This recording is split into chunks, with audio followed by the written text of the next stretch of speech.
So, what's up, everybody?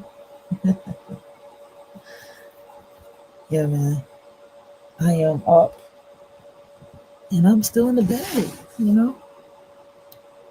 Deciding to still relax a little bit longer before I get up, and I'm okay with that. I'm fine. I've actually been sitting here for a little bit before I decided to turn this back on again. So, I just had an experience with my email. Somebody checking in on something, and I felt my body kind of feel almost like I don't know. My body just had like this feeling in my stomach. And I was like, wait a minute, I'm the showrunner. Now look at the date because I didn't see this email. I did not see this email. So this is why I'm so glad that I decided to, update this email for business and stuff because now I can get everything that I need to get. And it's not going to be nothing else in that email. Like nothing.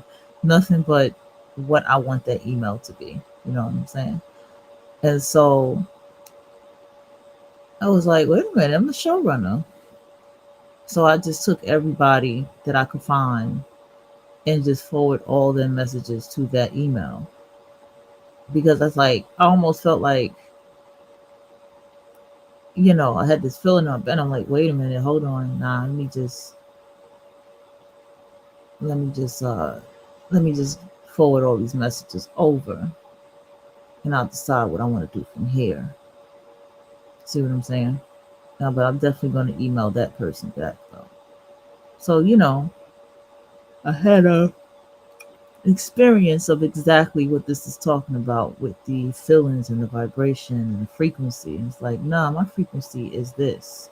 So I run this and I control this. So, and then I was looking at somebody else who got their shit in the bag.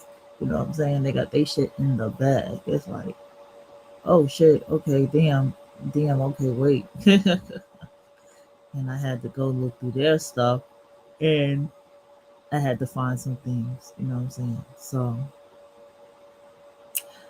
oh, this is an excellent book. I like the way it builds up. It's an incredible book, and it's more notes that I need to take from the book as well. Uh, this is going down, this is going up, this is going to the side, left, right, whatever.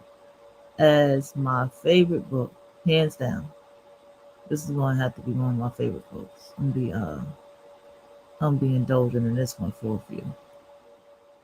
Yeah. I'm gonna be indulging in this one for a little bit. Yeah. Uh, pay attention to that for yourself. I hope you wrote down all the notes from what the book was saying, the questions that the book kept asking, and repetition in different ways. And I hope that you uh, understand that, uh, you know, uh, it's your frequency, It is your frequency. It's about how you level that up in your life. It's all about the mind. It's all about what you feel. It's all about what you say that you are. It's about who you say you are now. You know what I'm saying? And that's what happened to me because it's like the reason I had this feeling when I saw the email was like, oh shit, I'm not able to keep my word. But that's not what happened. You know what I'm saying? That's not what happened. It's I had that was around the time I got COVID real bad. See what I'm saying? So I need to like email that person back and let them know that I'm even just catching up with the emails and just let them know what's going on and let them know moving forward this is where I'll be contacting everybody moving forward and deciding how I'm gonna the group text messages for everybody, or like how I'm gonna do it. But I have it all figured out. You know what I'm saying? Because the other show that I'm working with, I see how she is show running like a motherfucker. Okay, got the schedule going, got the shoots going. You know what I'm saying? Got the whole ready for the wardrobe going. So I had to make sure I forward everything because I don't something in this email. Because see, the thing is, with my other email, it was like, okay, it's getting full. You're gonna have to erase some things, and I was just like, okay, fine. And then that email still stands because I something I just squeeze up in there, just kind of because I have places I logged in with that email, even though it's And then, uh, you know, I just it's not nothing utilized. It's stuff in there that I need to get out. Like I got pictures in there.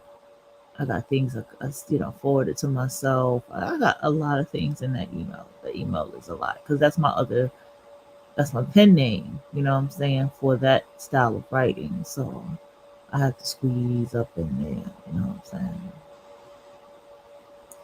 I have to squeeze up in there.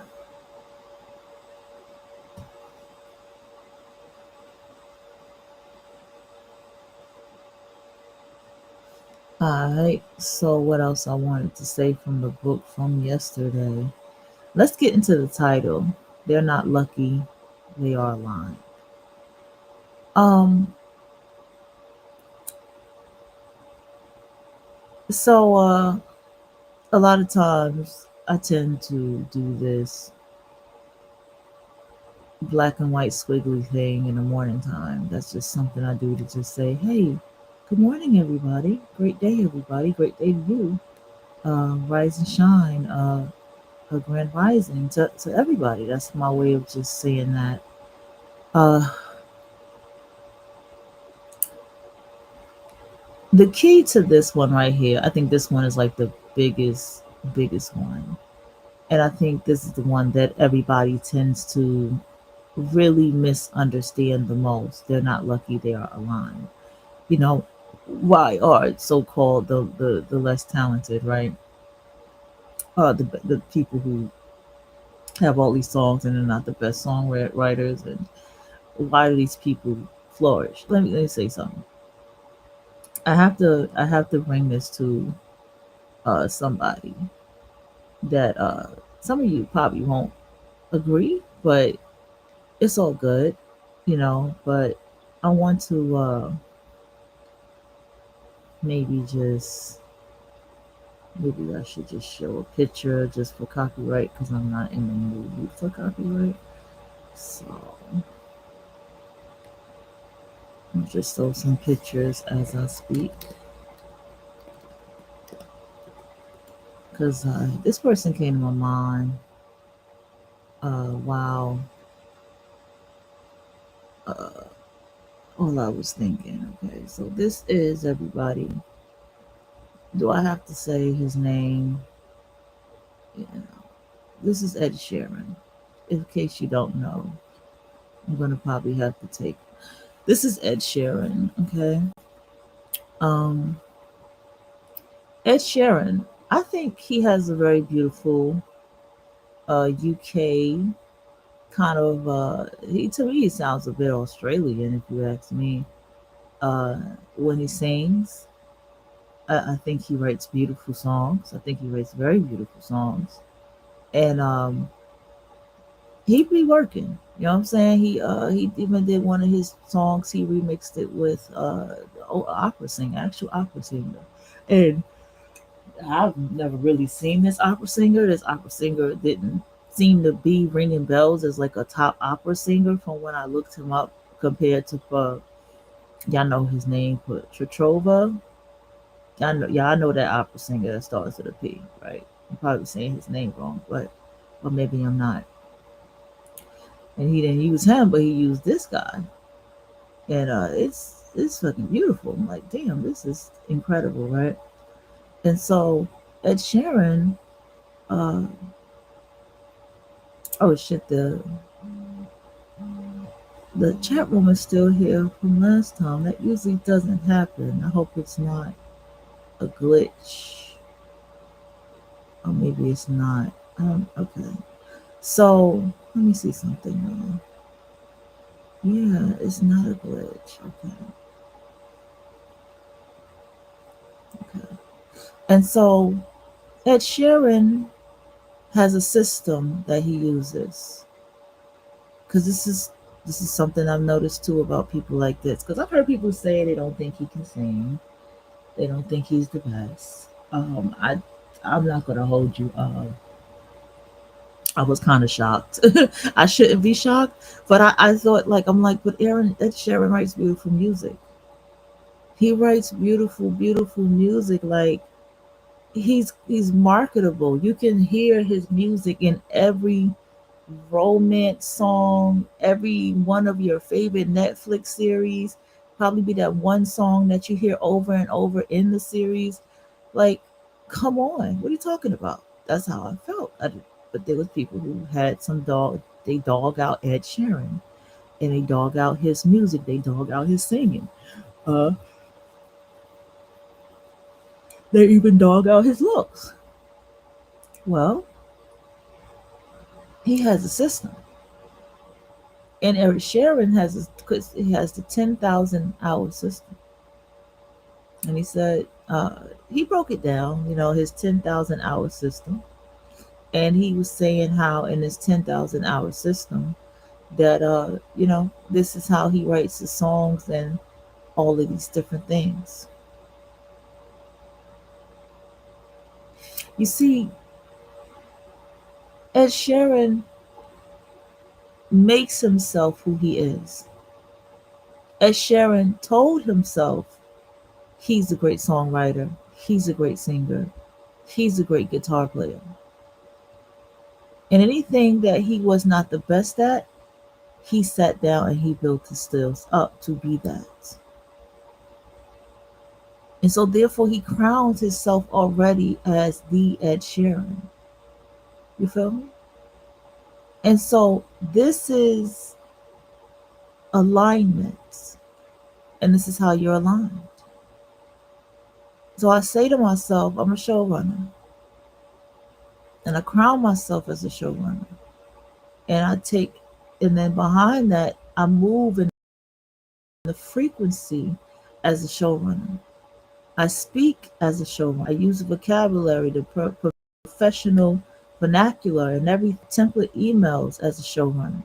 I'm a showrunner, just equivalent to the young lady who is doing the show running that's in my inbox and her photo shoots and where we have to go and wardrobe and everything. And everybody, I'm just looking at her like, yep, just following your lead. You're the showrunner. And it's like, that's the energy that you have to have. Because technically anybody who is an independent artist, you are the showrunner. Even if you have a novels that you're completing right now, you are the showrunner. If you are completing school for a certain degree or whatever, you're going after a master's degree or MD or whatever, you are the showrunner of that. All right, so now I'm going to show somebody else.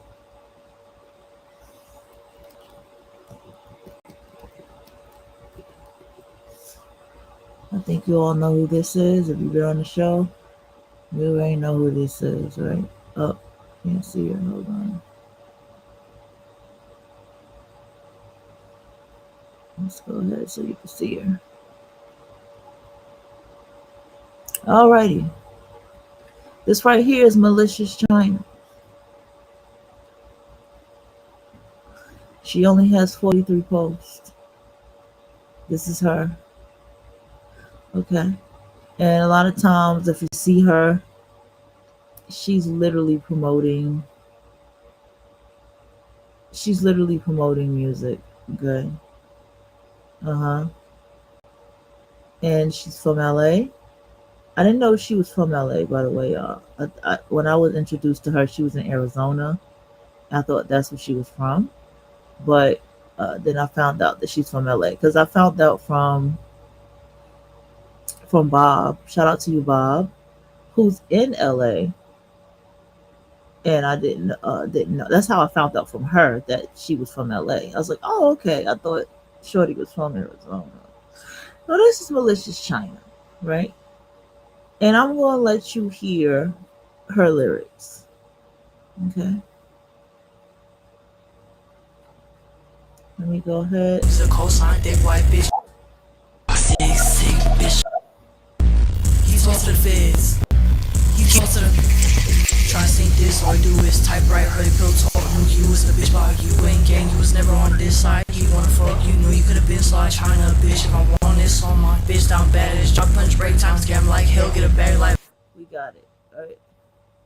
Now, technically, a lot of the hip hop heads will say, bitch, if you don't turn that bullshit off, right? That's what everybody gonna say, right? But can I tell you something? Can I tell you something? Now, I'm not one to get caught up with followers, but followers do mean something. Okay, as somebody who has had people, and I won't say no numbers, that view my page at a buku number that I was shocked to see. In my business, and I went back and looked into my data analysis. That shit ain't a joke. Cause see, that's the followers. I could imagine her views. 57.7K followers. Would you believe Malicious China has just came out? This is an artist that has just came out. But I'm gonna tell you why. Why is someone like this where they are? Have I always talked about, the world is staged and da da da? Absolutely, I have.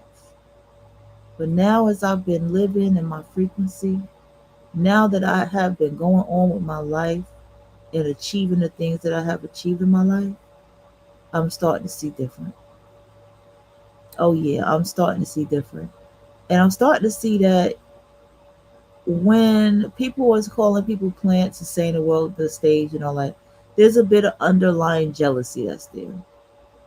I mean, I get it. I get why people may want to believe it, but I'm starting to realize that there's some underlying jealousy and envy underneath that. Okay, let's go.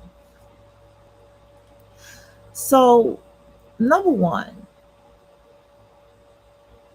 this woman, this young lady, has crowned herself. Okay? She has crowned herself queen. Maybe the queen of trap. Maybe the queen of rap metal. But she has crowned herself. Because you can do what the fuck you want to do. Okay?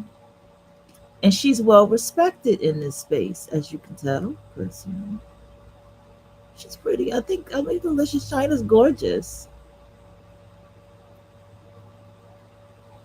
Now, you look at her, you see her style, you see her look. She's young, right? And you see that she's in a lot of these spaces where people rap in random places with the microphone, right? This is her. All right. Now, a lot of you know I'm not using Malicious China because I like Malicious China. There's something more to Malicious China that I like. It's the energy, it's the confidence, it's the bravery that I like about Malicious China. Yes, a lot of you will say she looks regular. She almost looks like a Mexican Black China. I get it, okay? I do. But there's something I see. I'm very good at seeing people. That's why I said if I really want to be if I really knew that I could be an A&R, I would have been an A&R. And I'm never wrong about an artist. I'm never wrong. I wasn't wrong about Rico Nasty. I wasn't wrong about Doja Cat, especially Rico. I knew it. I said Rico gonna come out the cracks, y'all. She gonna come out the cracks, man. She gonna come out the cement on your asses, man. And look at Rico today. I'm looking at Malicious China, and she about to crown herself something in this hip hop. She about to be the crown of rap metal rap. She's about to be the queen. Watch what I tell you. And I'm never wrong when I do this. So it's an energetic thing that I see with this woman. And so a lot of times I come around and I watch. And I want to tell you something else. A lot of people who are not lucky they are aligned. They are aligned with who they are. She's aligned with this is how she looks and this is who she is. She's aligned that she's Malicious China. Whatever Malicious China channels in her when she is this artist or this archetype, that's what she is. Let me show you another thing about this person. I'm gonna have to click over. I've been looking at some plant-based food meals and stuff. I've been kind of in that world. It's pretty cool.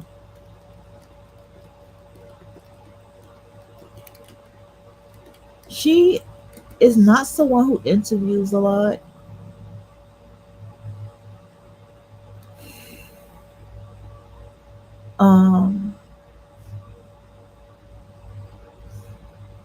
She is not a year ago, 3 months ago. Okay, I like to go by the recent one that I see. Okay, so we're gonna go to this one.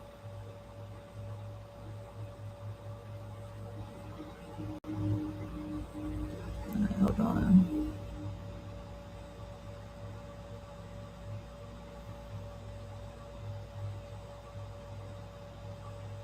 Here she is sitting down. What's going on? We're not even gonna do sound. She's getting okay. So she's getting crowned, she's getting talked to. And you could see the kind of no. It was something else I wanted to hold on, y'all. It wasn't this. It wasn't this. It wasn't this.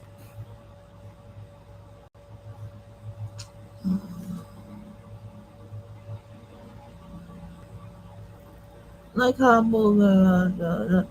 She also has a signature sound to herself. Okay. She has this deep voice that she uses. She not only does she use this very deep voice, she has made videos. She has made plenty of videos. And her videos are pretty creative. This was one of my favorite, Dead It with the scream. I thought that was pretty dope. And then she got that video where she's like dumb creative, where she's like on the floor in the laundry in the floor, and she gets up and then she's like in the bodega. I thought that was dope. That was dope. That's the one up here. Like how you yeah, that video. I like that video.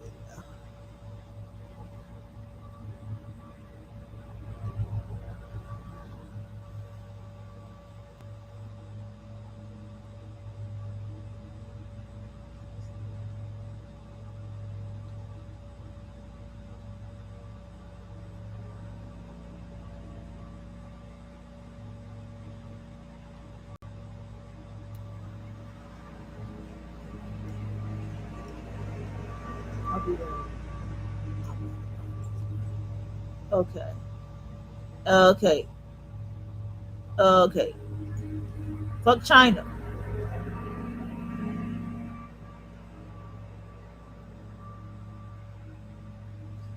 Didn't mean to be so vulgar, but I found my video. Okay. That cover was a little vulgar, but I'll make sure that y'all don't see that in the video. This is the video I'm talking about where I thought she was from uh Arizona because I saw her here. Okay. Okay, so this is her behind the scene. This is the label she was with before she's with who she is. And it's called Everybody Hates China. And there's a reason for that. Um, so she got a lot of hate from people, right? So let's listen to, okay, everybody getting BB belts when they got put out, but hit. BB Simmons played the fuck out. Okay, so it's obvious this young lady has some kind of past, right? Some kind of past that everybody's throwing in her face. So what do we do here? We always see how everybody rise above this circumstance. We always see what people do with what they have experienced. So let's look.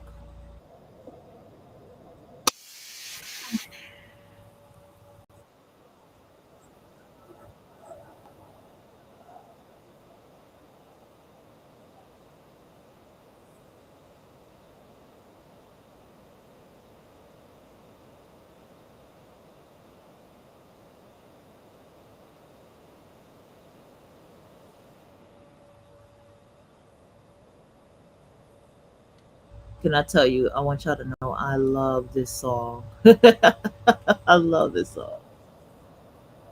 Hey,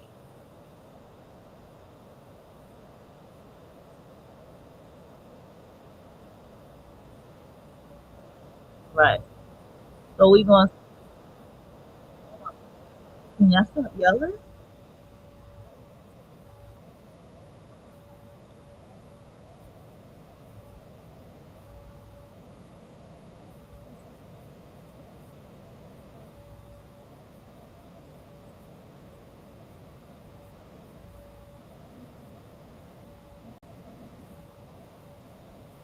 Right.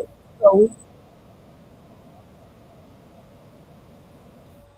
right. So she's acknowledging it, but it didn't stop her, guys. It didn't stop her. She still kept on with her artistry.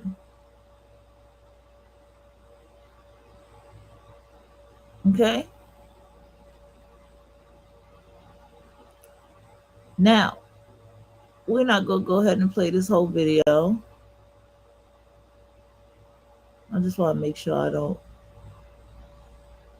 She also fucked up because somebody she did some work with, I think, got some kind of SA charges to a child or some shit. Uh, yeah.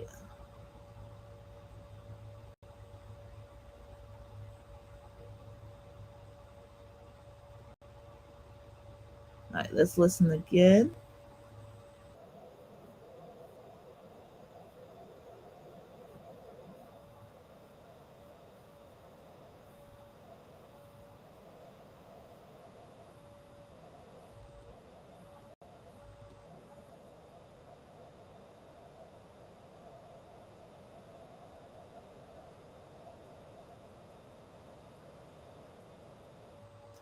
I forgot about this part. Yeah.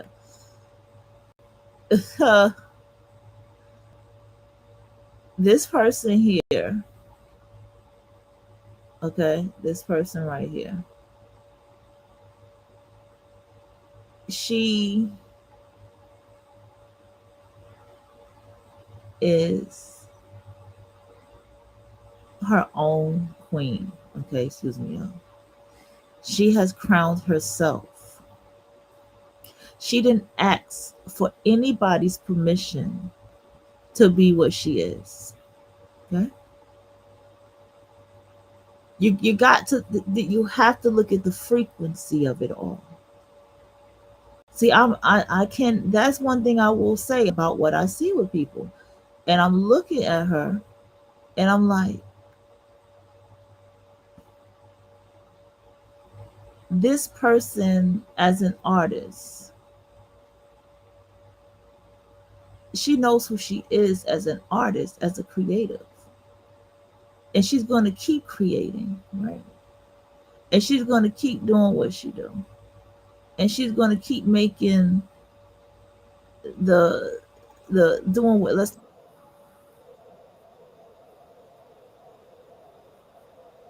here we go, listen.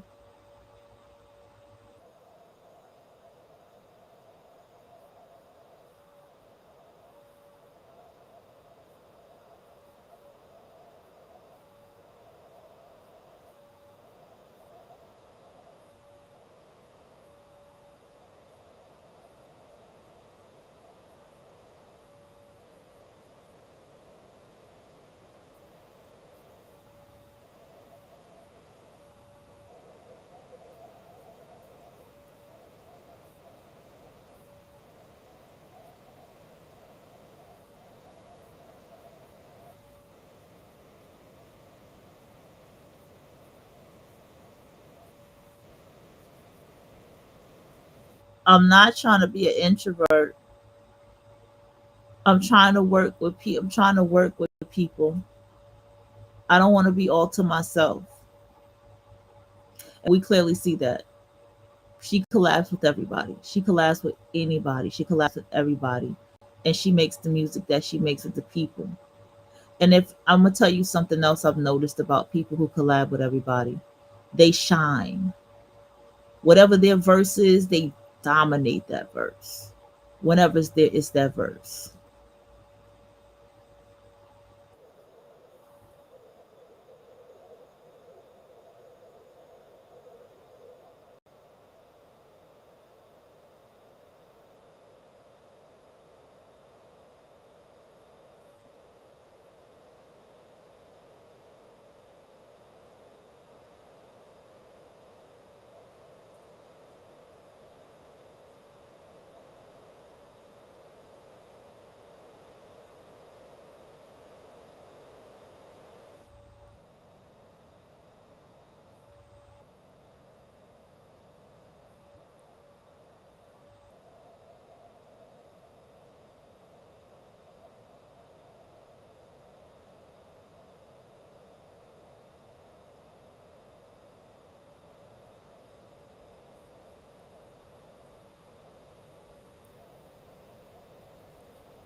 Right.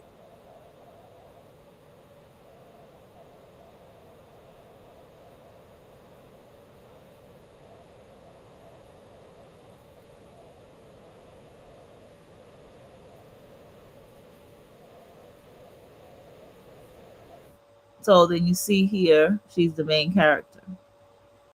This is definitely main character energy. Speaking very highly of China. Very highly.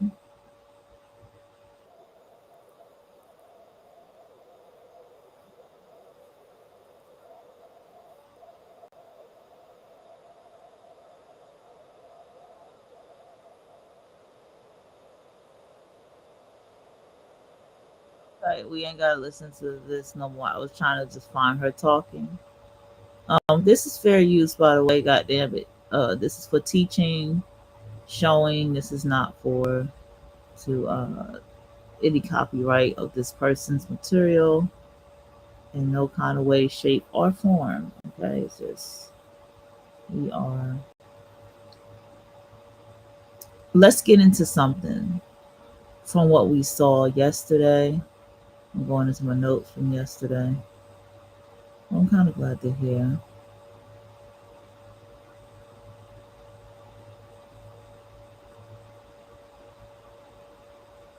The law of present power. Let me make her face look better than this. That's not nobody standing over there with her. Hold on. Let's hear what she has to say.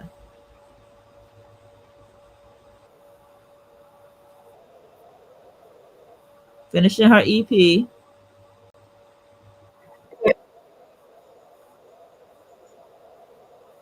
I'm in the studio every day. And before that, she said I'm very picky. So the law of present power, that's what we're looking at. She's in the now. She's in the now of what she's doing in her life. The law of decision based reality. She has made the decision. She has created her reality as Mrs. China. Malicious China. And malicious China is picky. And malicious China is in that studio every day. Let's go.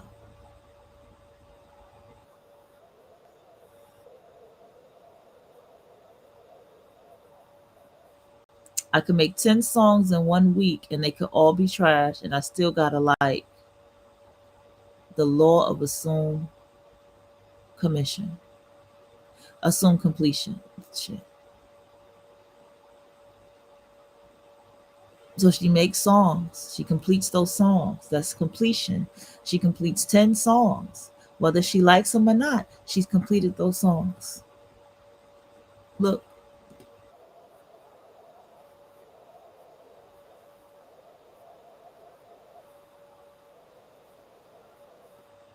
by the end of 2020, so now she has the law of assumed completion. She has the time. She said, I'm trying to have this done in 2020. Now we talked about time and dates, whatever, but it doesn't matter. She is still building her reality.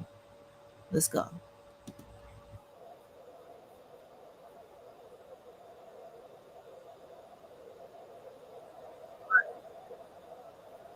Okay. I won't lie to y'all. The law of silent transmission. Now I remember. Okay. Now, technically, she is showing us this, but I'm sure things are completed by the time, by the time they show BTS behind the scenes, albums most of the time are completed. You know what I'm saying? Or they're at the point of processing to be completed. So, yeah.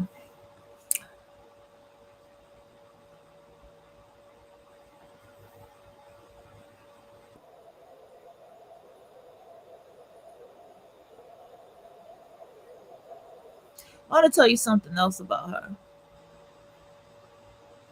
Going back to decision based reality, she made a decision to make her sound like that. She just made the decision that this is what Black China is.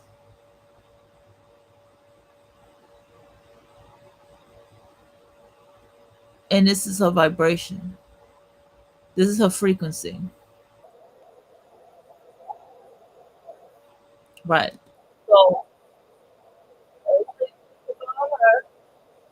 she has a signature sound to herself that makes her what she is.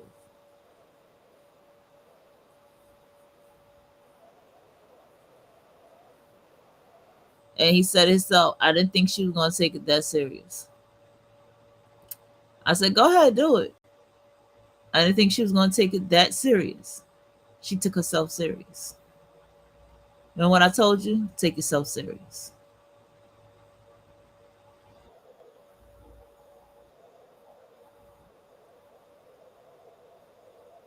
And he said, sure enough, there she was.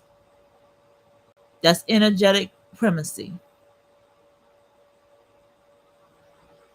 And if I'm not mistaken, this is what she's doing. Like knowing, like this is it. Primary energy. Like this is what I am. This is what I am as Black China, as malicious China. Okay? This is what I am.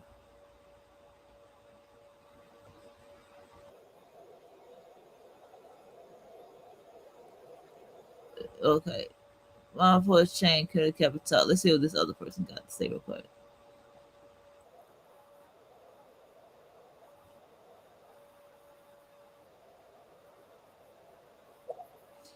She's been dropping. He said, hold on. What he said? Hold on, y'all. Hold on. I don't know who this guy is, but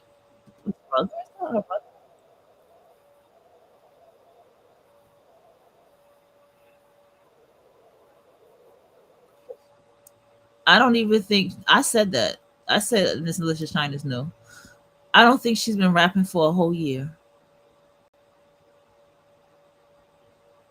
She is aligned. See, she's aligned. See, whenever you read any of these books with me, pull from the book. Pulling from the book will help you pull from yourself. So take these books serious.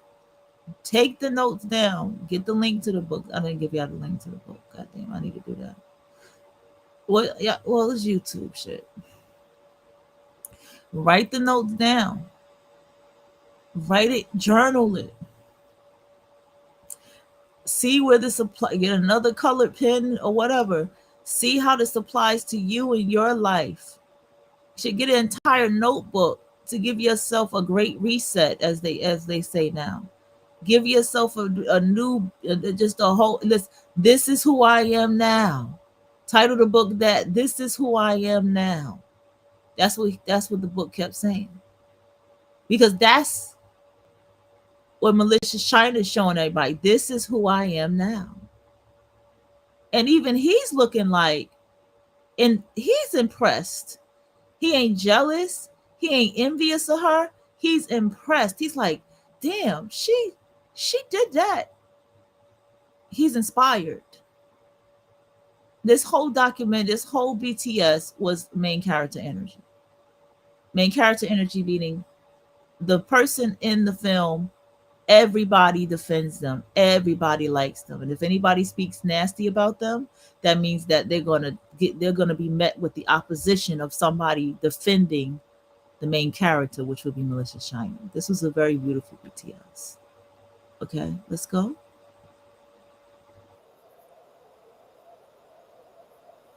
And then she makes her videos.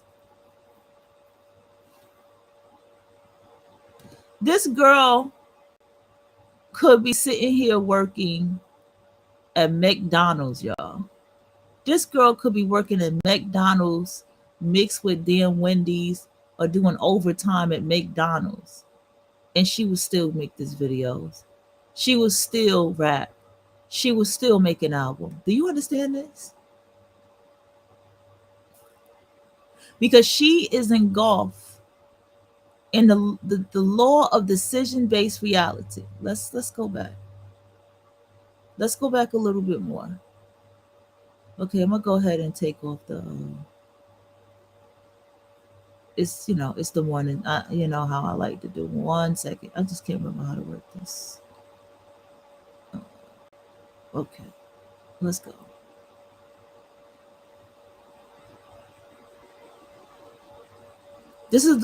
Let's go back. Kind of glad that it's still here. Number one, she's in the law of present power. I'm clear that it's 2025 now. This is 5 years ago, but look at her now. But this is where it started for her. This is where it started for her. This is the year of the pandemic. The year of the pandemic, this is when she did this.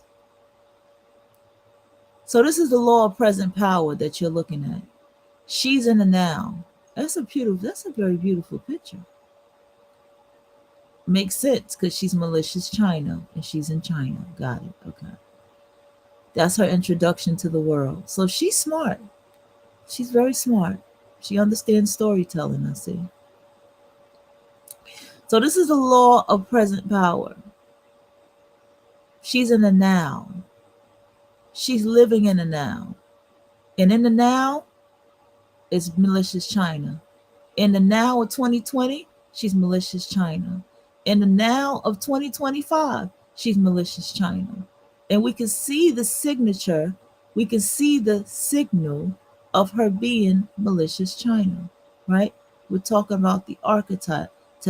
We're talking about the archetype, and we're talking and the architect as well, and we're talking about what we see as Malicious China.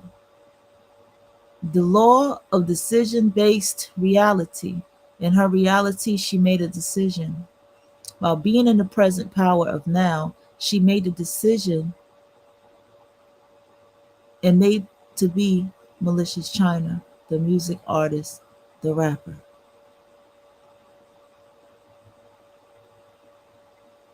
The law of assumed completion. She completed 10 songs.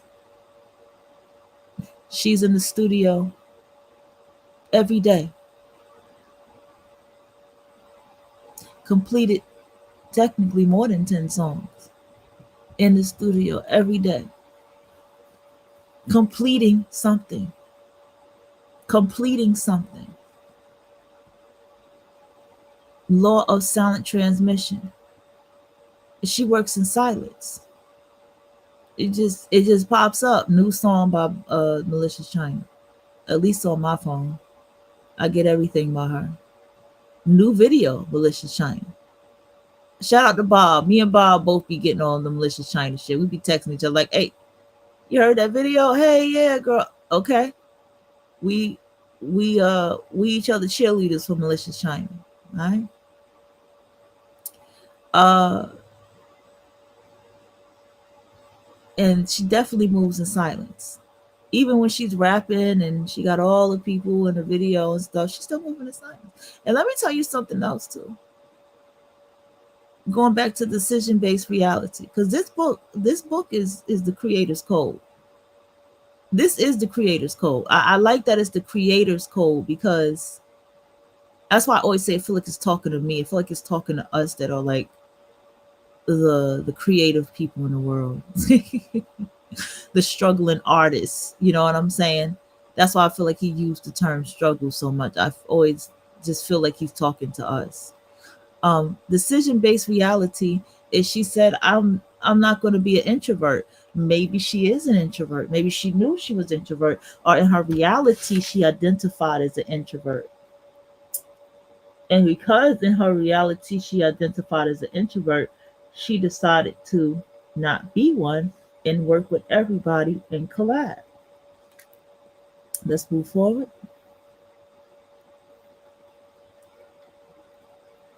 The law of energetic primacy. But look how beautiful this is. Even though we know this is like going down into the laws, but this was one of the main ones where notes was taken the most with these laws.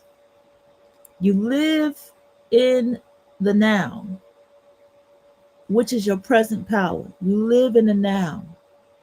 You don't go back there. I don't go back to what used to be in New York. I don't go back to all the fun in New York City. I don't go back there. I live in the now. I live in North Carolina. You live in North Carolina now. What's the now for you in North Carolina? Once you live in the now you have a decision based on your frequency, on your reality. When you're living in the now, right? The law of assumed completion. So now that I'm living in now, I have a decision-based reality for myself as an artist in North Carolina, as a creator, as a writer, as a showrunner in North Carolina. So now I get into assumed completion. Now projects are getting complete. Now schedules are being made. Now things are being run as a showrunner. Now I'm in my studio. You know what I'm saying? Now from my studio, I take a break in the break room. You understand what I'm saying? From the break room, I'm in my studio. From that, this is where I sleep. All right, with the going to the restroom, not the restroom, but this is the room where I sleep. You know what I'm saying? Where I decompress from the world and all that stuff. Isolate myself. I literally have curtains in front of my room door.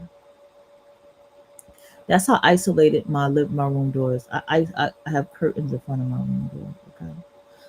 Transmission. I move in silence. I don't broadcast it.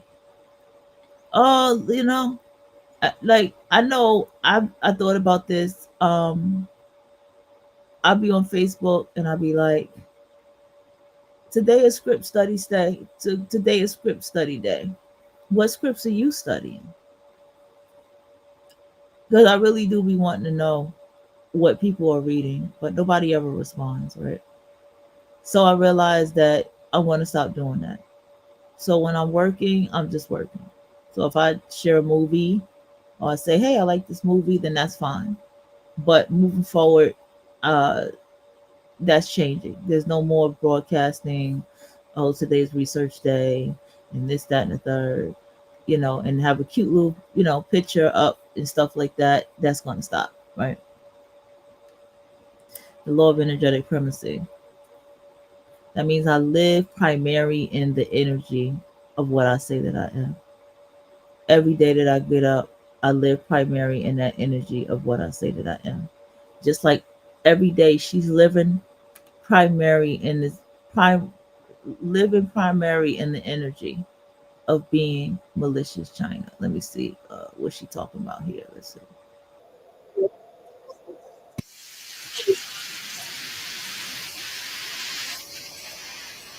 Well, clearly she sounds super shy. Like I said, she may have been introverted. And now she's come out of that energy.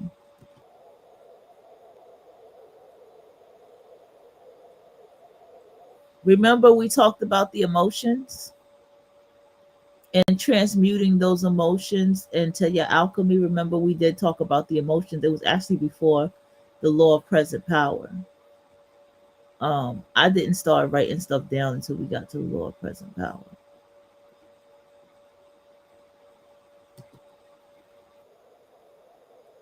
Right. See what I'm saying?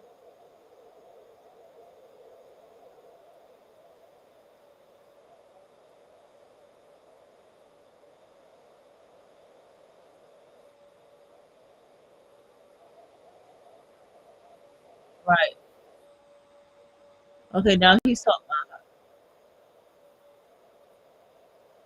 Okay, so this right here is her energetic primacy. I'm reading something by Dion Fortune, but I also want to revisit The Bluest Eyes by Toni Morrison. Please tell me about that book. Toni Morrison is Shonda Rhimes' muse, by the way, if you don't know, fun fact. She talks a lot about Toni Morrison. She loves Toni Morrison. I know she met that woman by now. Ain't no way she hasn't. I'm sure Toni Morrison is elated that Shonda Rhimes is loves her. There was another writer out here. She's a Libra too. Her husband left her for a man.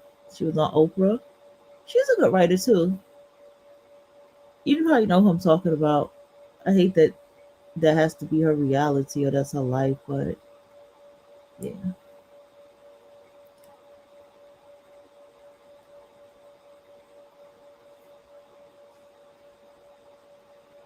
Okay.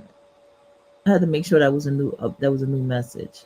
Okay, let's get into what he's going to say, because this guy right here is a producer. See the computer? He's in his music studio, right? And I like his energy. He's from Arizona. Let's go. Okay, he wants to voice. Okay,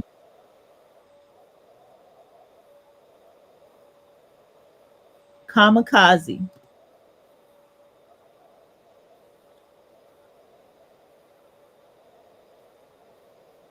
See, he said it a lot like myself. She's a lot like myself, so he can energetically see the same free. He can vibe with her frequency.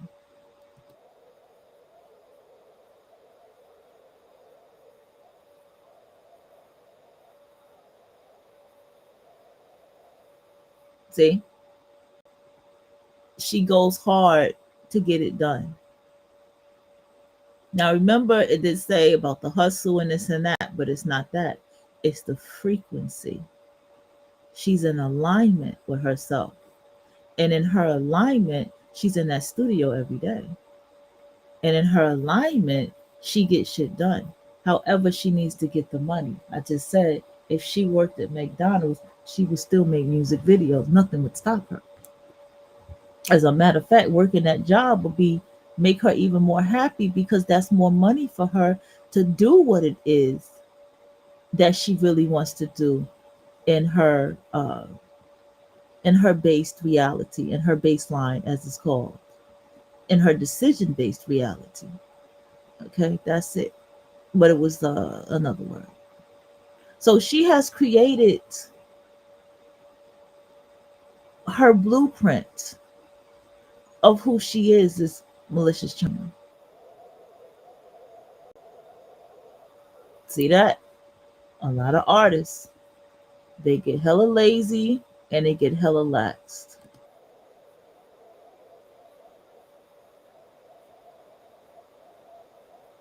She's a whatever it takes.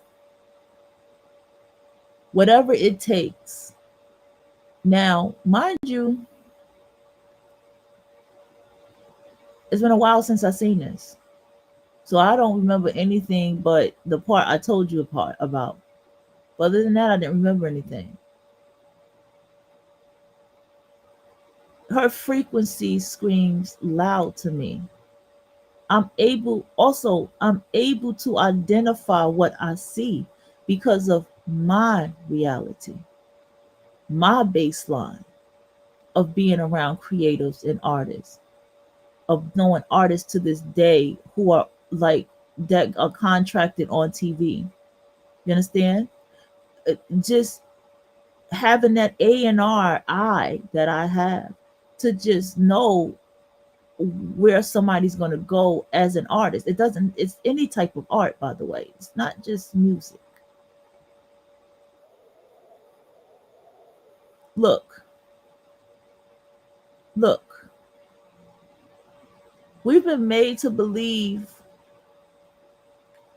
we need all these big gadgets to make some art. But even in screenwriting school, taught us you can get your phone and make a movie, a short film. You can get whatever you got to make something from what you got. We're taught that now.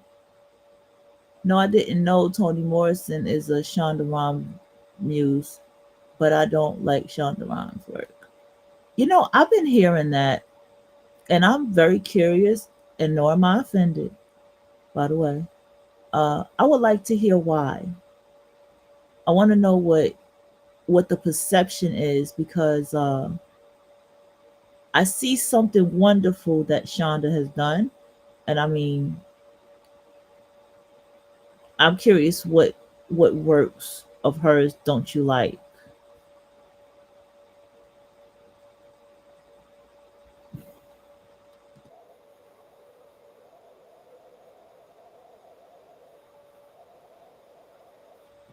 See what I'm saying? So she gets up and she does what she has to do.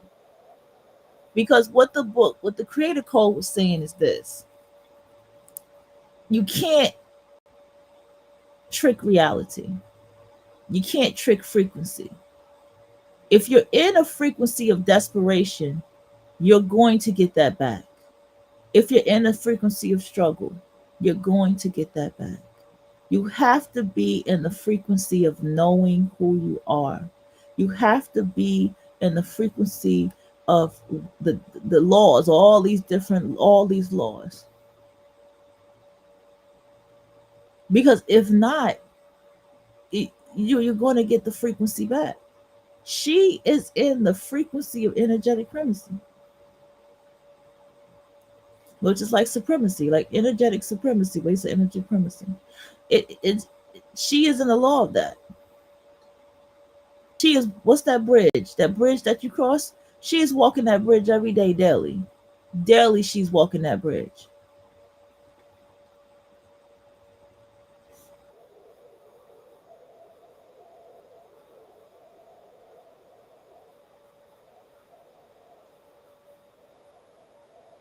Right. I think that's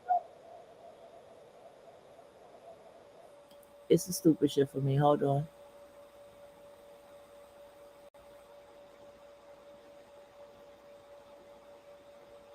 Is she still very pretty?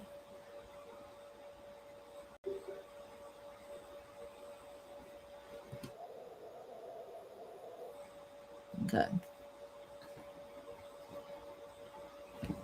So we have Malicious China. Hold on. And with Malicious China.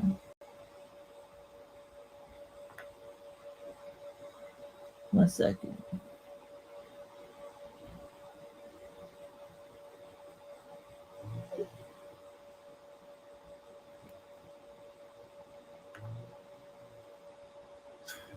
Okay.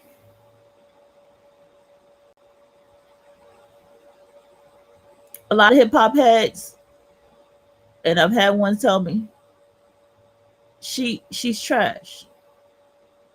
That's what they tell me. She's trash. She sucks lyrically.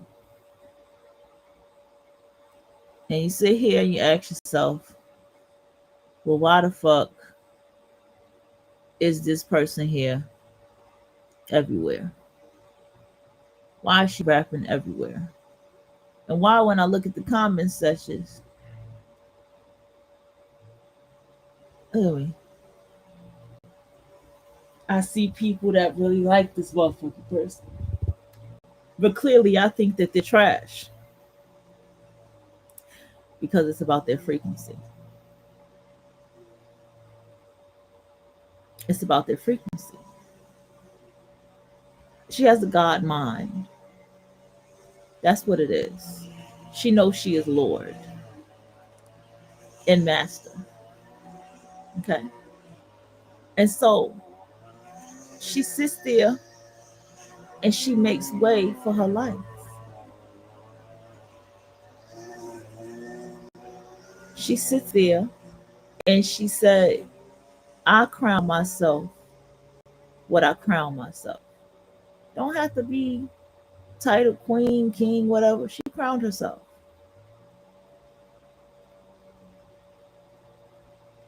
To sit down, let's just look at the logics of this. Seriously, let's just look at the very, very logic of this very thing that I'm speaking about. Okay. Sometimes I wish I could take off the comment section. You sit here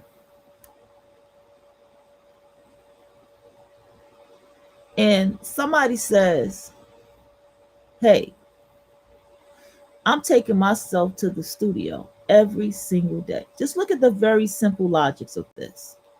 I'm taking myself to the studio every single day. And you're just like, man, this motherfucker trash. This motherfucker going to the studio every day to rap this trash? No, they're going to the studio every single day. They're writing their songs and they're in that studio every single day. Completed 10 songs for that day. And then after that, finishing the song for 10 days, then they scrap it. 1 second, we're going to go to a sidebar. Alrighty, then we're going to go to this comment. Because I ain't trying to squeeze my eyes and see what you're saying, girl. I think her writing also so cheap and you stimulate it. She gets attention because there aren't any other black women screenwriters for her to compete with. Wait.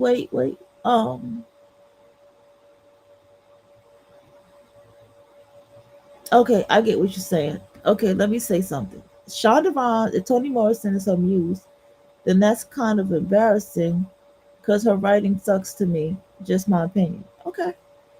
No, it is absolutely okay. I'm not a Shonda fan beehive, I guess. It's not that deep. Okay, so Shonda was the first black woman screenwriter who, she's not the first black woman screenwriter. You do know that Debbie Allen wrote was it shit? Debbie Allen wrote A Different World, and there's a lot of other black screenwriters out there, a lot of black women screenwriters. If you didn't know, um, besides I know the one I follow, Lena Waithe, Unstimulating. I thought so. I thought that was okay. Cheap and unstimulating. Okay. Um, I feel this is what I see from Shonda. I think Shonda can write. Shonda is a storyteller, and when you tell screenwriting stories, you're supposed to tell the dialogue to what the story is, right? But that's neither here nor there. She was the first one to actually put a multiracial cast. She's credited for doing that because nobody else did that. And when she sat down at the table, she said, I don't want no white people on my show. I don't want an all white cast. Not I don't want white people on my show, but I don't want an all white cast. I'm not doing it. Like she said it, I'm not doing it. I'm not doing an all white cast. And they respected her wishes, and that's how her show went. Now, Shonda Rhimes' writing style. First of all, her writing sounds like to the way she talks. I listen to a lot of her, and her writing sounds just how she talks. I believe Shonda is a very intellectual black woman. All right, she's more intelligent than she lets on. She's a child of two college professors. Okay, needs to be more competition on TV, and there isn't. Lena writing is good. Shonda is outdated. I get what you mean. But Shonda is smart, and this is why I watch her. She's following a formula. Remember, Shonda is a Gen Xer, and she's an older Gen Xer. She's 1970. Okay. She comes from that era of blackness, and she doesn't come from she comes from the suburbs of blackness, and she was in rooms with white men. Okay. So she comes from, that's her black, and what I see is she built the formula to keep her show on TV so that people of all races can like her. I wouldn't be surprised if Asians and all kind of anybody watches Shonda Rhimes. That's what I like. So I get what you're saying. I absolutely get it. I feel like Shonda has a signature way that she writes Grey's Anatomy. It is set up, the whole playwright is set up in a way that is how Grey talks, how Jackson talks, how everybody speaks. You see what I'm saying? I believe she's intelligent because she keeps the same surface level formula, and it works because her target audience is basic. Yes. And I think that's genius. Because Bridgerton is a hit. I should have been watched Bridgerton, but I just didn't.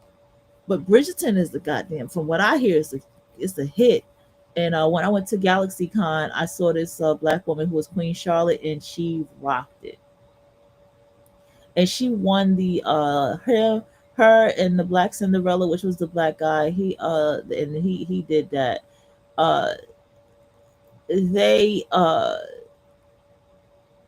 They both won the amateur. That shit was dope. They even almost matched. It was crazy. They didn't even know each other. I skip anything. I hear she's involved. I only have How to Get Away with Murder. I only gave How to Get Away with Murder a chance because I love Viola Davis. Everybody loves Viola Davis. How do you not love Viola Davis? Yeah, she's like, I mean, I would put Viola Davis in my show. I think y'all have her. She'll be a mess in my show, though. She'll have a cigarette to her mouth and shit. Just be talking the truth about some real shit. Aggravating her kid. You know what I'm saying? That's what she would do if she was a character in my show. But yes, I absolutely get it. And what I respect about Shonda is that she built a formula so all people can like her. Because Grey's Anatomy is at season 22. And let me tell you, there is a young white woman running that show.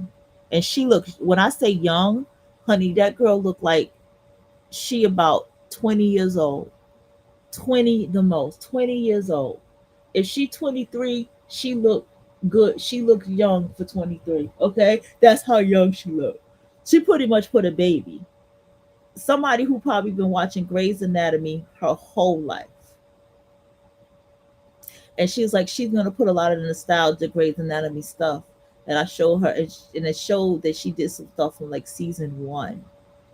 Okay, I personally think anyone who doesn't, that isn't gen genius. There are scammers and underachiever does. Okay, hold on.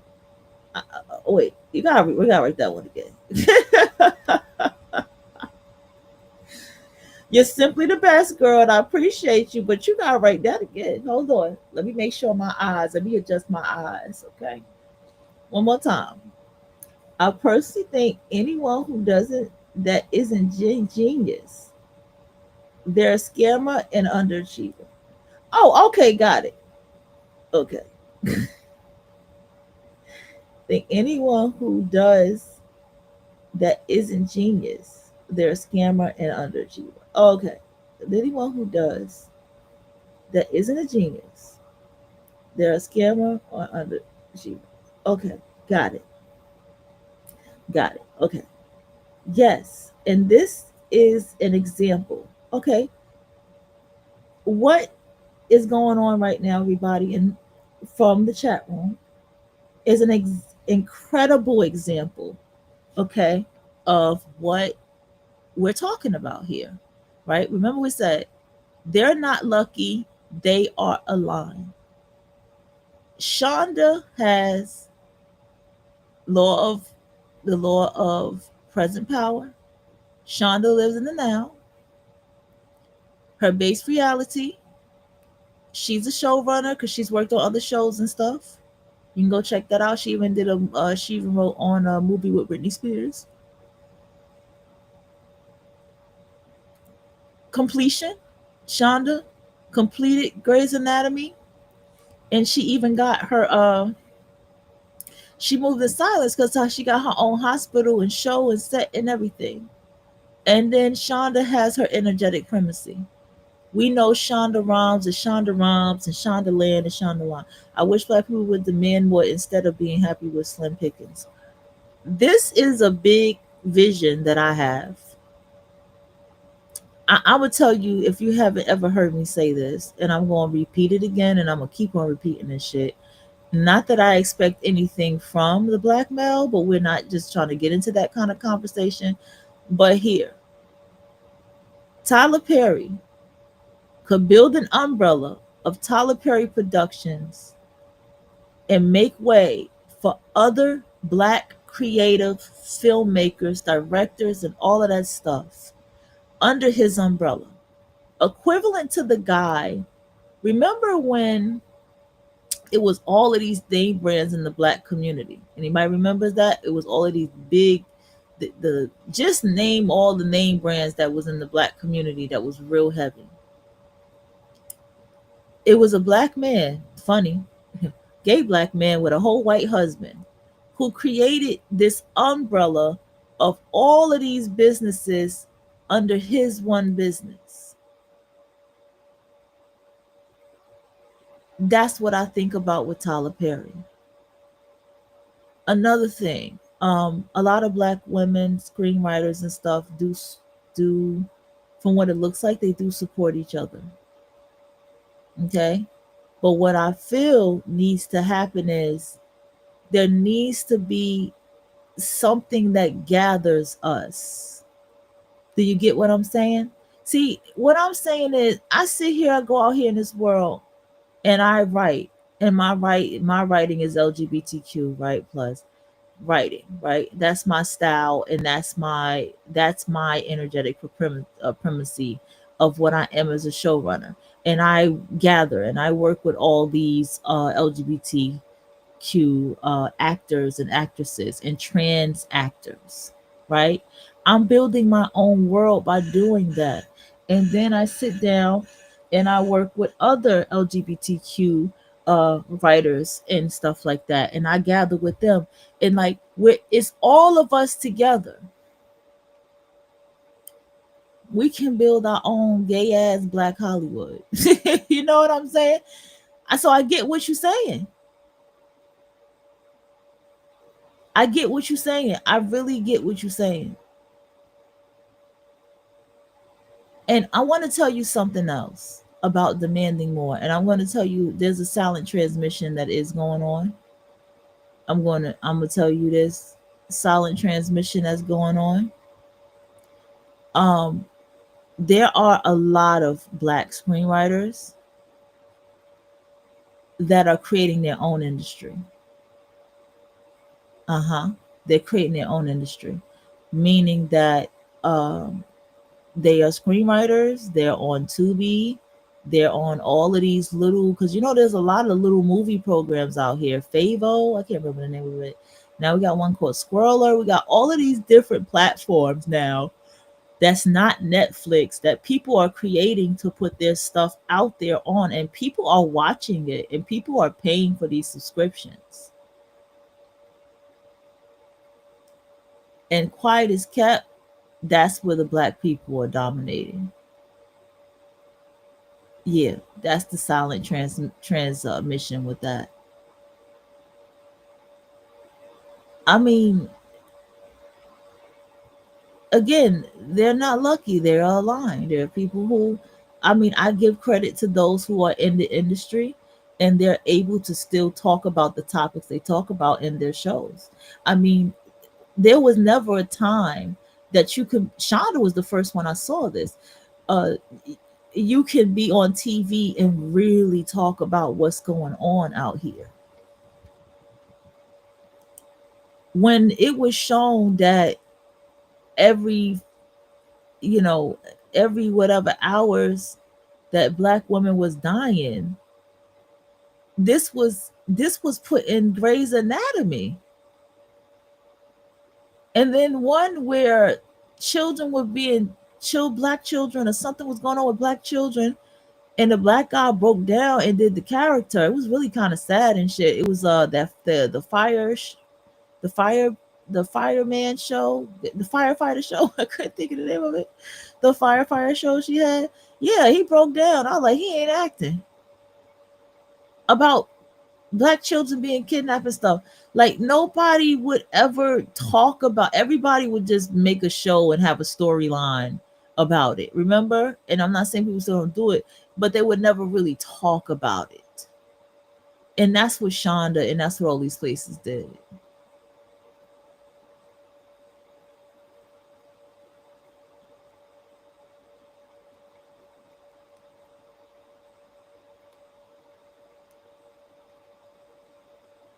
Another thing too,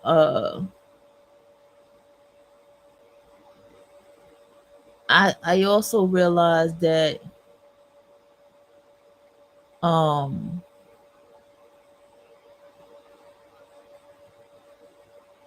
there's also where I realized that you know, I was trying to think of something else. Times are just different, and a lot of topics are being discussed. If you just sit down and watch a lot of film, and you'll see. Okay, and I can't. And I have to take this. I have to take it. I wish black people would demand more instead of being happy with slim pickings. I I don't think that black. I think black people are moving pretty smart and strategic. I have been watching. I really have been watching, and I'm standing and telling you the silent transmission of black people are those spaces outside of what is like a Netflix type platform. Uh huh. All right, y'all. I'm gonna hop back into the book for a little bit.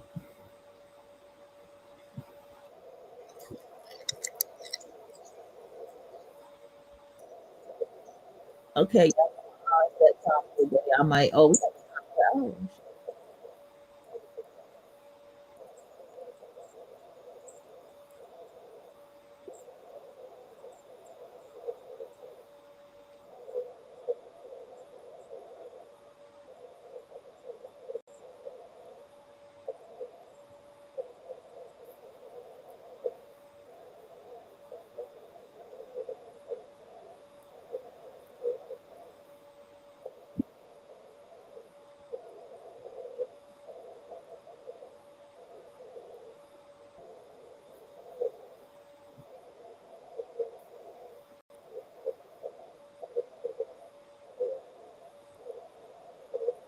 add something else to simply the best.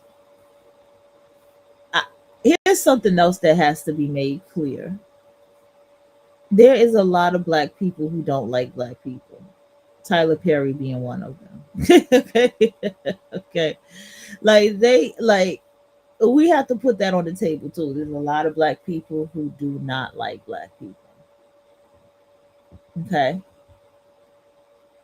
And these black people, they don't give a damn for building anything in the black community because they just don't care about the black community. Tyler Perry being one of them. And you know how you know? Because of the way Tyler writes. Because of the way Tyler writes. There's so many black women who are filmmakers that have done so much that even I didn't know about, y'all. Even I didn't know about, okay? That's how much a lot of black women has done. Even I didn't know about it. I like, oh, a black woman wrote that, a black woman directed that. Oh, a black woman. Like I didn't know. See what I'm saying?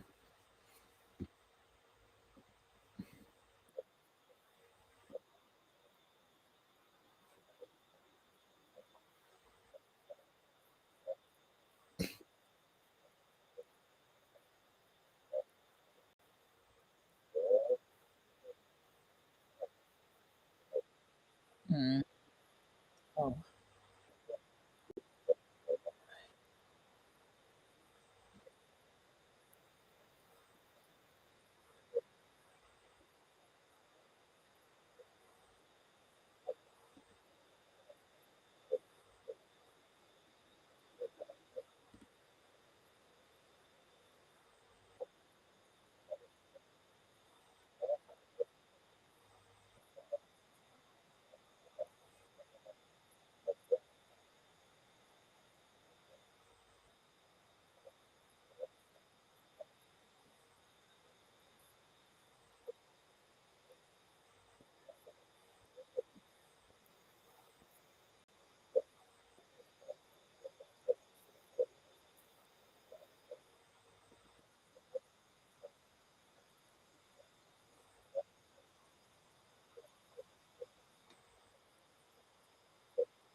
All right, y'all. Jumping in again. The signal that naturally attracts it. Okay, so earlier the discussion was that um we talked about Shonda Rhimes. Okay, see, I called it. It goes something 6 months ago. The Queen of the Underground. See, I told y'all she was going to be crowned something. Now I never seen this before. 6 months ago, and it's been a while since I've looked at anything with her. So 6 months is about right since I looked at anything with Black China. All right, hold on. Wait, I keep talking about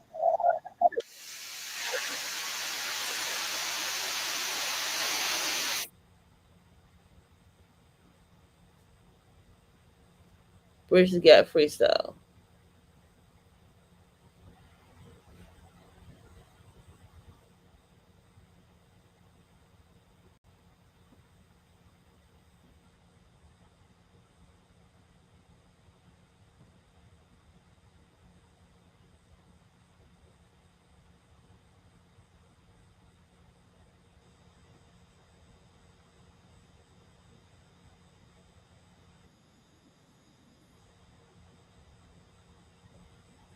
Okay, so she's not talking; she's just rapping. That's pretty dope, though. That setting is pretty dope. Bridge the Gap. Now that's funny because remember we talked about closing the gap and walking across the bridge. Yeah, yeah, yeah, yeah. Okay. Some of y'all fat and ugly and unattractive. Color code, huh? I'm sorry, what? What did I just run into? This is one of my favorite covers from this one, The Curse of Malicious China. Yes. The Goosebumps. Yes. Yeah. Interview. Affliction Music. Is this her? Is she here or something?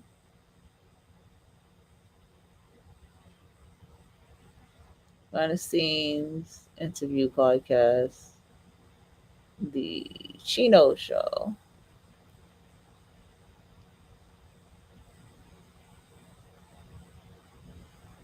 Okay. I don't know what they are.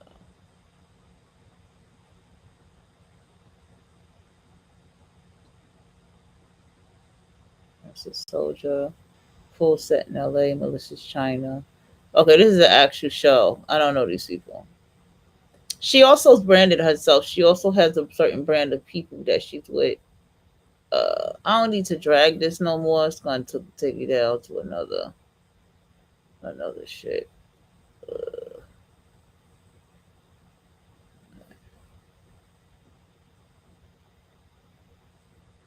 All right, let's get back.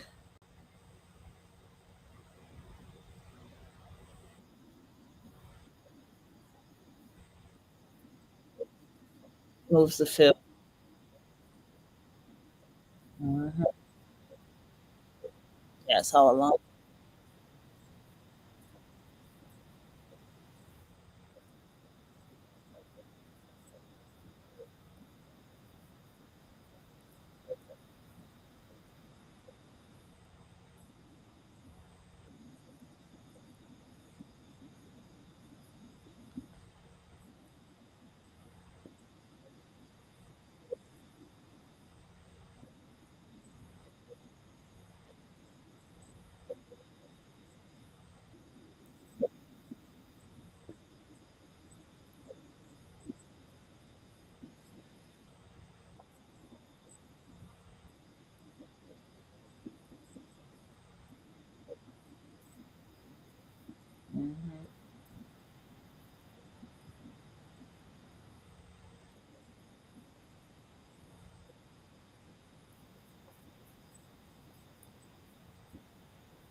Mm-hmm.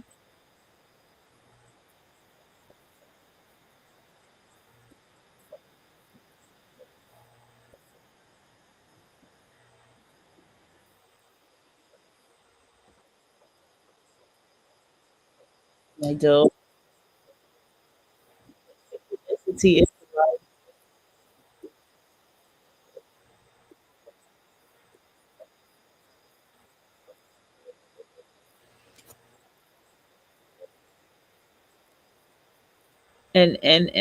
Also, what this book is stating is that don't get excited from if you do see a synchronicity. Like don't get all excited like, oh yeah, then that happened and then that happened. Like, no, no, no, no. Understand that it's alignment. You align this. You're supposed to stay grounded in your energy. 444 333 888 999. Girl, none of that. Like, that's cool. If you notice it, cool. That's not, understand it's still alignment. Remember that time I told you guys that I was standing in the CVS line and I looked to my right and I defined what the right energy was and all that stuff. And I was like, there was a book on inflammation. There was a book on Alzheimer's. And I said, I couldn't remember what the middle book was about. I just couldn't remember that middle book. But it was all saying the same thing. It was all about the health. And I picked up the book on inflammation, and there was a Hispanic lady in the cover of it. And I was kind of looking at it. That is alignment to me getting my health together. That's alignment to me realizing that there's inflammation in my body. Hence now I not only do I, eat salads and stuff now, but and like I said, I was eating my rice and peas and stuff like that. But it's also showing me like, hey, that's why I want to now start eating more plant-based.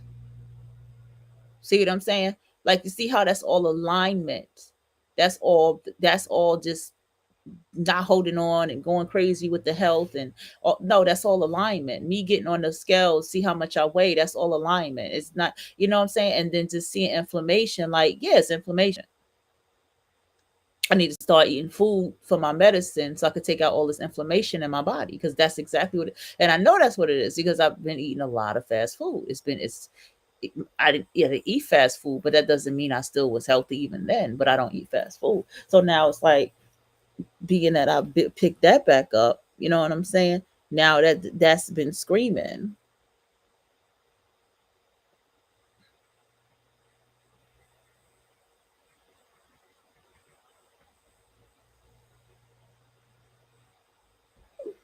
So that's what they're saying in this book.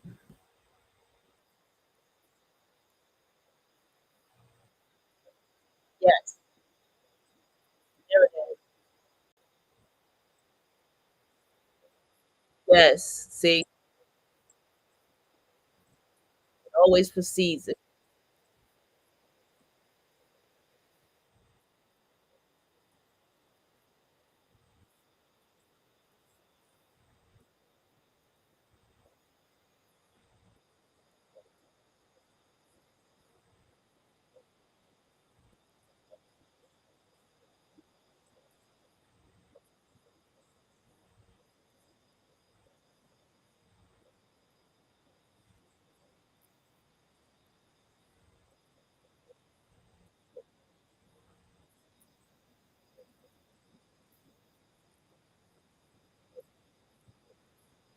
See that so when I saw seeing inflammation and I start, then guess what? Videos came across my screen of plant-based diet. And I said, oh, wait, yes, plant-based diet. Not just vegan, plant-based diet, raw diet. And then that's when I realized that's my medicine. See how that aligned, and people will call that sacred synchronicity and all that kind of stuff. That's alignment. Let me also tell you something else. When you are watching people, when you are doing artwork and you have people in your art, when you're doing vision boards and you have people in your vision boards and stuff, when you have people that you're watching for a long time, that's the alignment that's going to reflect out.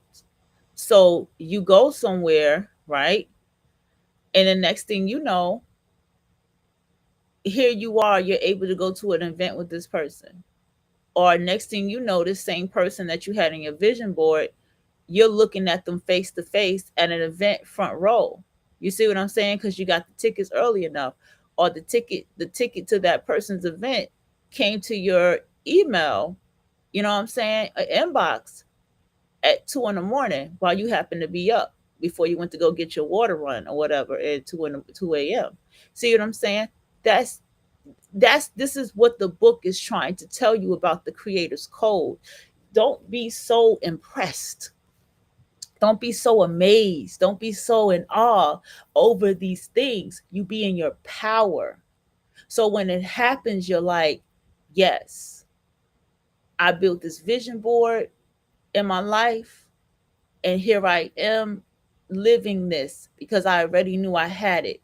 Even when it was sitting down in that book, even when that person was sitting down in that book, I already knew I had it. I already knew that we were friends. I already knew that. I already knew this was my friend. I already knew this was someone I'm going to be with. I already knew that. You see what I'm saying? This is what they're saying. Like, you have to be in tune with yourself to recognize why you are experiencing and seeing the things that you're seeing. I'm in tune enough to know why somebody is flirting with me at the goddamn fast food window. I'm in tune enough to know what that's about. I'm in tune enough to know what the hell they even want before they open their mouths.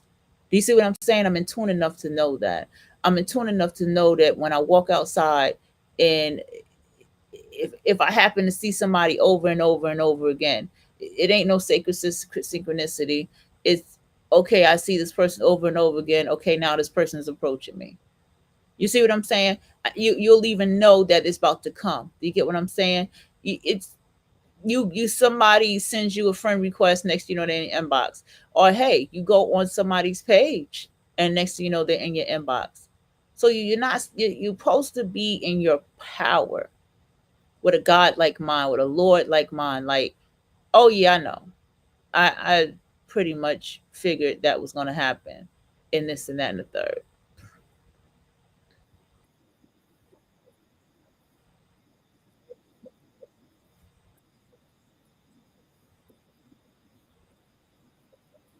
See? Like it to like.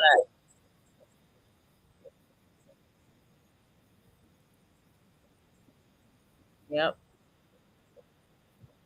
Mm.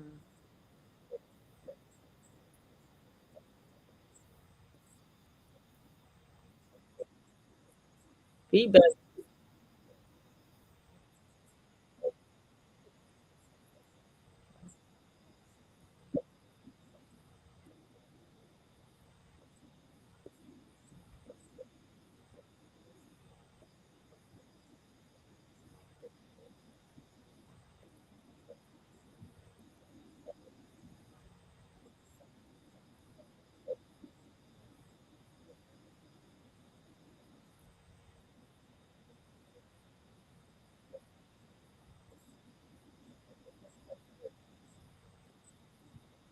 Mm.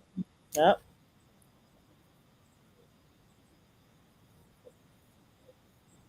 Yep. Alignment. That's it. That's the shit. Oh, I saw 555. I need to make some changes. You know what I'm saying? I saw 444. I need to get more grounded. No, that's not how you begin to look at it. You be like, you'll know why you're seeing these things. See what I'm saying? You'll know. Like okay. I just kind of said it. Like I I was walking and I saw the number 4 today. Oh shit. That's something to do with such X, Y, and Z. And then that's it. You know what I'm saying? That's it. You know what I mean? You have to walk. And that, like, I get it, the God body, the God mind, the Lord mind. Like, you have to know that everything that is reflected outside of you is what inner you have to know why. See, I know why when I look at myself and I look outside myself and I look at my environment. I know how I got here. You see what I'm saying? I have a problem where I'm at, but I know how I got here. So now energetically, I'm aligning myself to align to something where I need to align it to. Do you get what I'm saying? I'm not saying that though.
Data.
Mm-hmm.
Malicious China, once again, that I have physically can use as the example,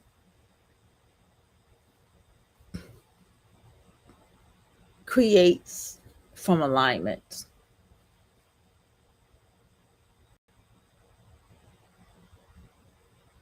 Okay, that she creates from alignment. She doesn't create from lack.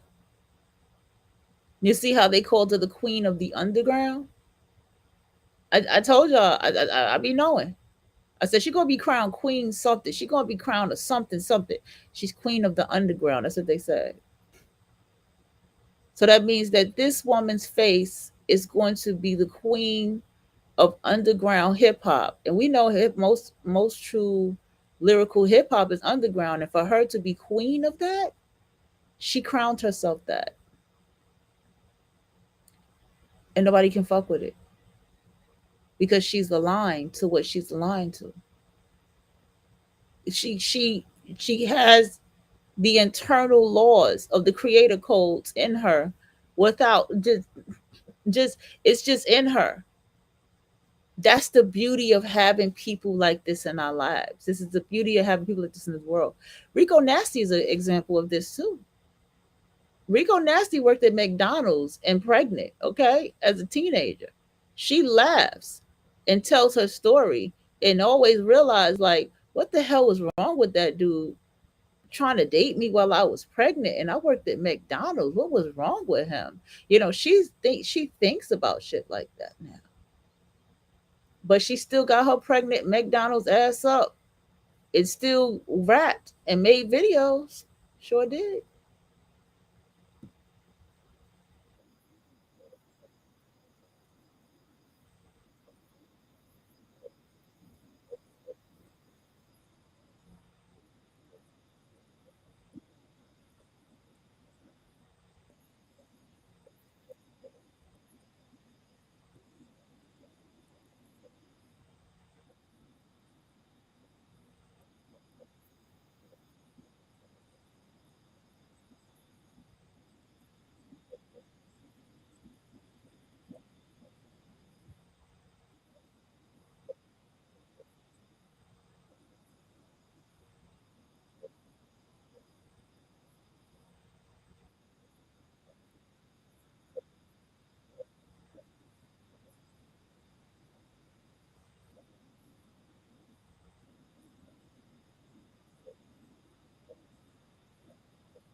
When I did my blog, I did my websites.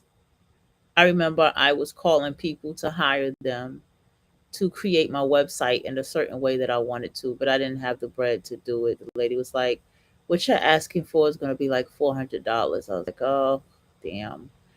And I didn't feel like it was a lot of money. I just felt like, was it worth? I was young. I can't tell you what I was thinking at the time. I was young. But I do remember these times in my life where I had my Ning.com before they started charging us for it. I had, oh man, I had so much stuff that I was just doing and creating and doing. And then I got very serious about doing my blog and stuff. You understand what I'm saying? And so the issue that happened in my life is I had too many damn naysayers. Okay. And I had too much people that I did not need around me. And I'm probably exaggerating with the word too much, but it really was like that I didn't need to have around me. I wasn't aligned within myself the way I should have been. You see what I'm saying? And this is what the book is really showing, because now that I'm more aligned in myself, there are those hangups that are there, and those are the hangups that I'm working through with this book here. This book is helping me tremendously with those hangups, because we're going to read back to this book again, because it says that this reality is filled with limitations, right? And so it's like, what is the limitations of this reality?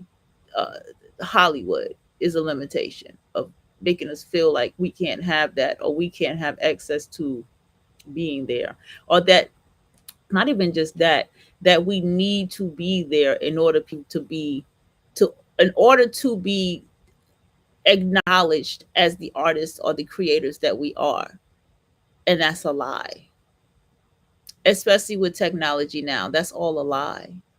You know how many filmmakers out there have done what they wanted to do and have broken so many rules in the game, and they to this day are credited as excellent filmmakers, as excellent writers, and all these different things. uh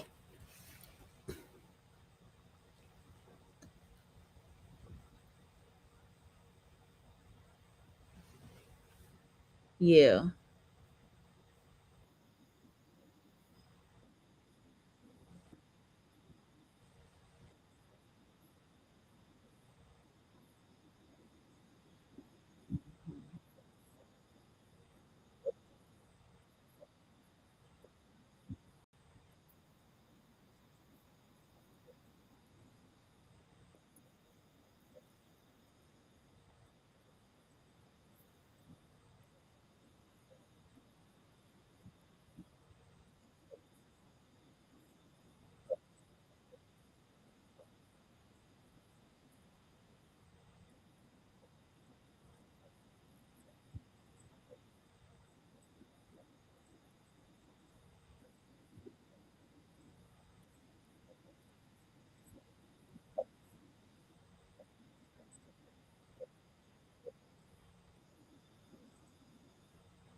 Mm,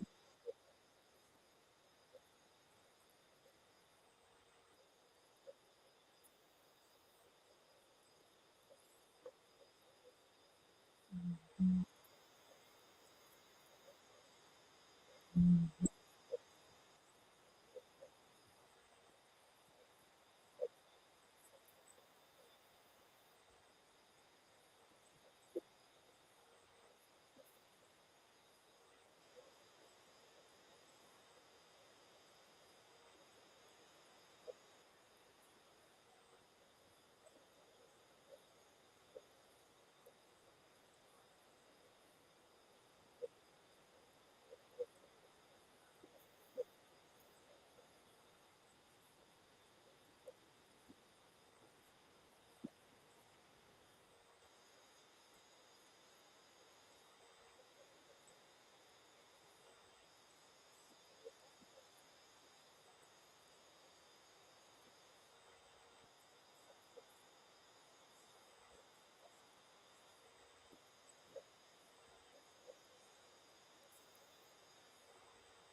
mm.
Oh shit.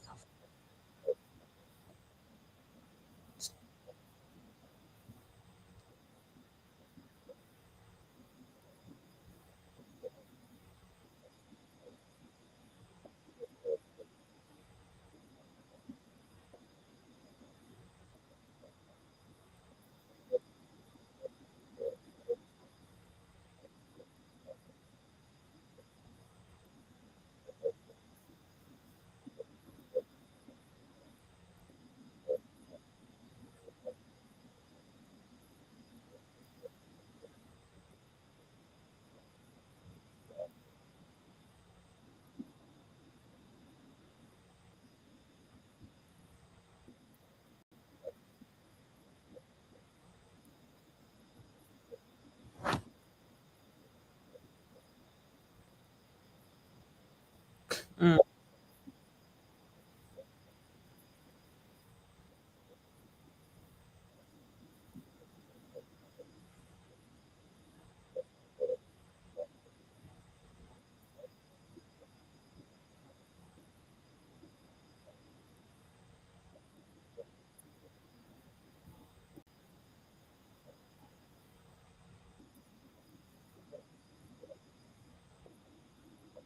Coherent. So, yes. I'm the one. Yes. I'm the one who creates this reality. And what this does is it creates a vortex around you, as Abraham Hicks says, right?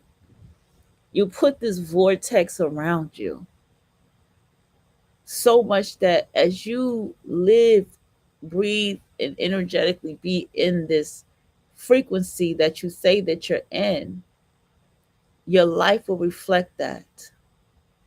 You know how you feel people that be like, when you have those black people that be like, well, I've never experienced that. And I went to Starbucks and I've never experienced that. In my experience at Starbucks, the people were nice to me and kind and polite. They made my food properly. I didn't get no shady vibes that anybody would try to do anything to my food while I was there. All kind of stuff like that. And so, and then people be like, oh boy, these people, oh, we can't stand people like that, this, that, and the third. That person may really have not experienced that.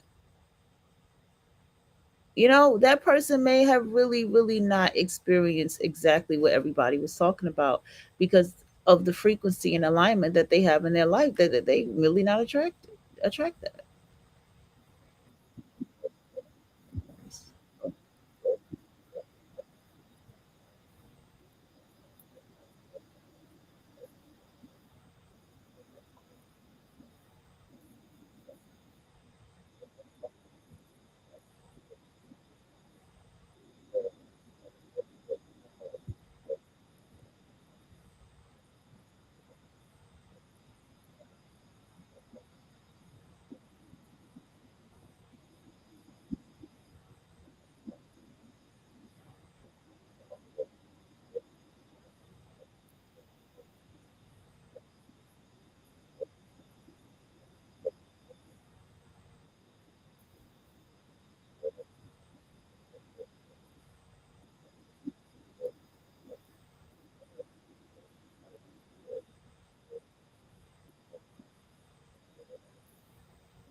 Google Glass. Oh, these bad.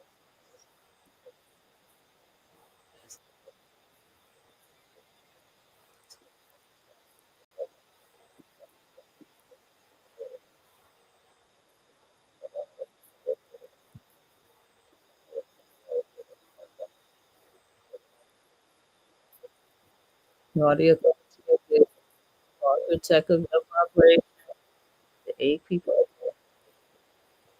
Yes. Solange. All right now. Yes.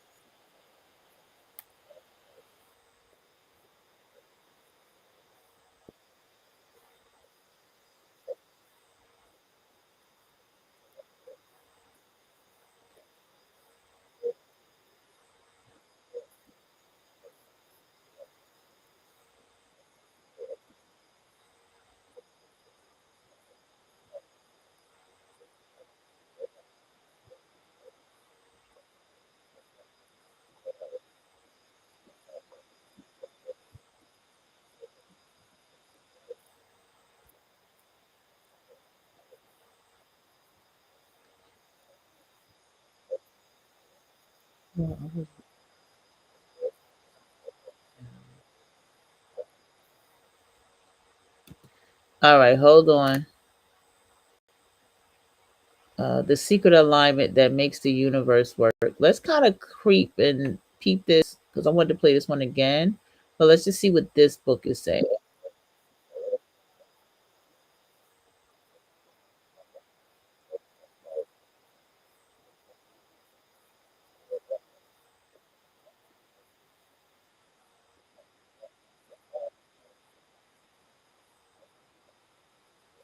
Oh, they have words, everybody.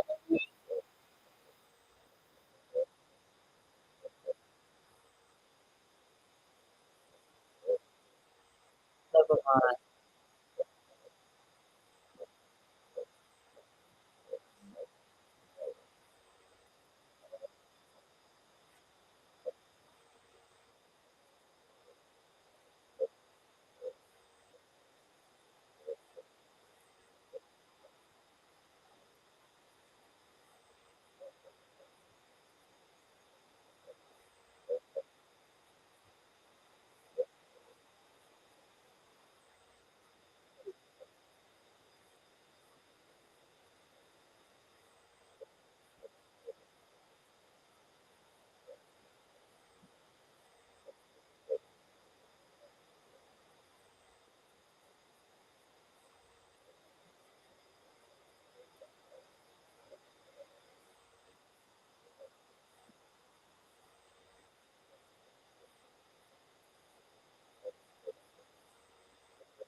I want to hear the story again. I got distracted over here.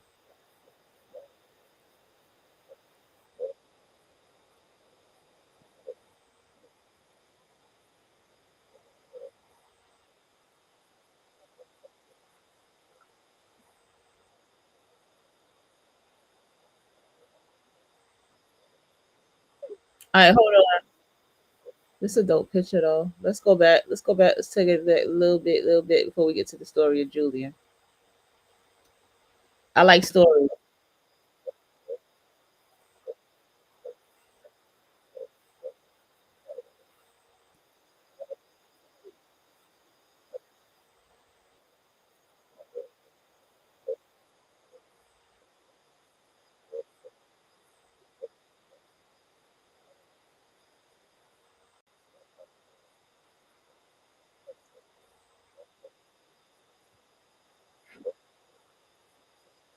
Mhm.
Hold on, yeah,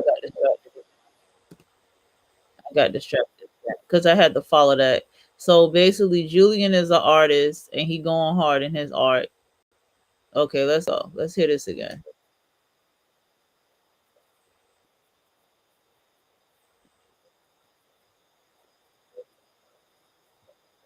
Mhm,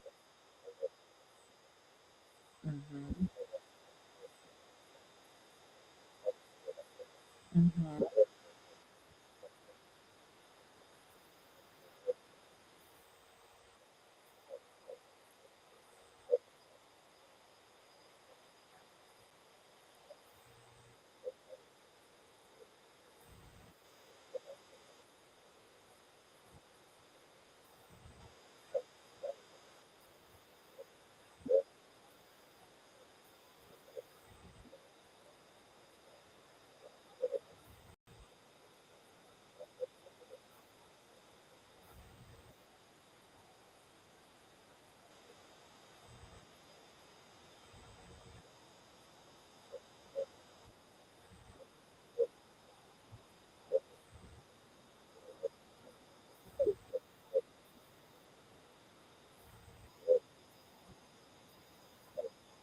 mhm.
Okay, this one is starting to bore me.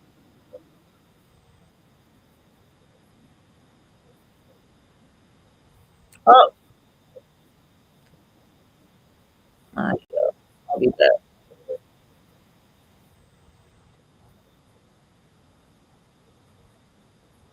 I'll be back to go back.